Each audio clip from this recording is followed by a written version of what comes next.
ಕರಾವಳಿಯ ಪ್ರವಾಸೋದ್ಯಮಕ್ಕೆ ವಿಶೇಷವಾದಂಥ ಒತ್ತನ್ನು ಕೊಡಬೇಕು, ಒಂದು ಪ್ಯಾಕೇಜನ್ನು ಕೊಡಬೇಕು ಅನ್ನುವಂಥ ಮಾತನ್ನು ನಾವು ಮುಖ್ಯಮಂತ್ರಿಗಳ ಬಳಿ ಉಲ್ಲೇಖವನ್ನು ಮಾಡಿದ್ವಿ.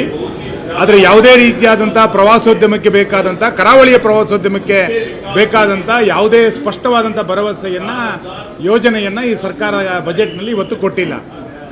ಎರಡನೇದು, ಉಡುಪಿ ಜಿಲ್ಲೆಗೆ ಒಂದು ಮೆಡಿಕಲ್ ಕಾಲೇಜನ್ನು ಕೊಡಬೇಕು ಮತ್ತು ಬ್ರಹ್ಮಾವರದ ಕೃಷಿ ಕಾಲೇಜನ್ನು ನಾವು ಬೇಡಿಕೆಯನ್ನು ಇಟ್ಟಿತ್ತು. ಈಗಾಗಲೇ ಕಾರ್ಯನಿರ್ವಹಿಸ್ತಾ ಇರುವಂಥ ಕೃಷಿ ಡಿಪ್ಲೊಮಾ ಕಾಲೇಜನ್ನು ಕೃಷಿ ಕಾಲೇಜಾಗಿ ಮಾರ್ಪಾಡು ಮಾಡಬೇಕು. ಇದಕ್ಕೆ ಯಾವುದೇ ರೀತಿಯಾದಂಥ ದೊಡ್ಡ ಪ್ರಮಾಣದ ಮೊತ್ತದ ಅಗತ್ಯ ಇಲ್ಲ, ಒಂದು ಆದೇಶ ಬೇಕಾಗಿತ್ತು ಅನ್ನೋಂಥ ಮಾತನ್ನು ಹೇಳಿದ್ವಿ. ಆದರೆ ಕೃಷಿ ಕಾಲೇಜು ಕೂಡ ಇವತ್ತು ಕೊಡದಲೇ ಇರುವಂಥದ್ದು ನಿರಾಸೆಯನ್ನು ಮೂಡಿಸಿದೆ.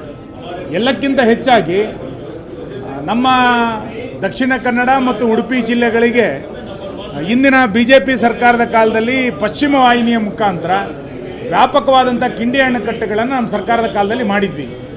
ಅದನ್ನು ಮುಂದುವರಿಸಿ ಅಂತರ್ಜಲದ ವೃದ್ಧಿಗೆ ಪಶ್ಚಿಮ ವಾಹಿನಿ ಯೋಜನೆಯನ್ನು ಮುಂದುವರಿಸಬೇಕು ಅನ್ನುವಂಥ ಬೇಡಿಕೆಯನ್ನು ಸರ್ಕಾರದ ಮುಂದೆ ಇಟ್ಟಿತ್ತು.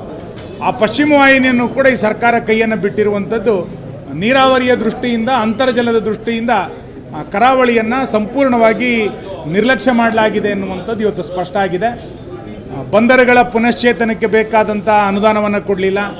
ಮೀನುಗಾರರ ಉತ್ತೇಜನಕ್ಕೆ ಯಾವುದೇ ರೀತಿಯಾದಂಥ ಸ್ಪಷ್ಟ ಯೋಜನೆಗಳನ್ನು ಸರ್ಕಾರ ಕೊಡದಲೇ ಇರುವಂಥದ್ದು ಬಹುಶಃ ಕರಾವಳಿಯ ಜಿಲ್ಲೆಯ ಜನ BJPಯನ್ನು ಬೆಂಬಲಿಸ್ತಾ ಇದ್ದಾರೆ ಎನ್ನುವ ಕಾರಣಕ್ಕೆ ಕರಾವಳಿ ವಿರೋಧಿಯಾದಂಥ ನೀತಿಯನ್ನು ಸರ್ಕಾರ ತೆಗೆದುಕೊಂಡಿರುವಂಥದ್ದು ಸರಿಯಲ್ಲ. ಕರಾವಳಿಯ ಭಾಗಗಳು ರಾಜ್ಯದ ಬಜೆಟ್ನಲ್ಲಿ ಕಡಲ್ಕೊರೆತಕ್ಕೆ ಒಳಗಾಗಿದೆ ಎನ್ನುವಷ್ಟರ ಮಟ್ಟಿಗೆ ನಿರ್ಲಕ್ಷ್ಯವನ್ನು ಇವತ್ತು ಸರ್ಕಾರ ಕೊಟ್ಟಿದೆ. ಇದನ್ನು ನಾವು ಖಂಡಿಸ್ತೇವೆ. ಚರ್ಚೆಯ ಸಂದರ್ಭದಲ್ಲಿ ಪ್ರಬಲವಾದಂಥ ಪ್ರತಿರೋಧವನ್ನು ಕರಾವಳಿಯ ಶಾಸಕರು ವ್ಯಕ್ತ ಮಾಡ್ತಾರೆ.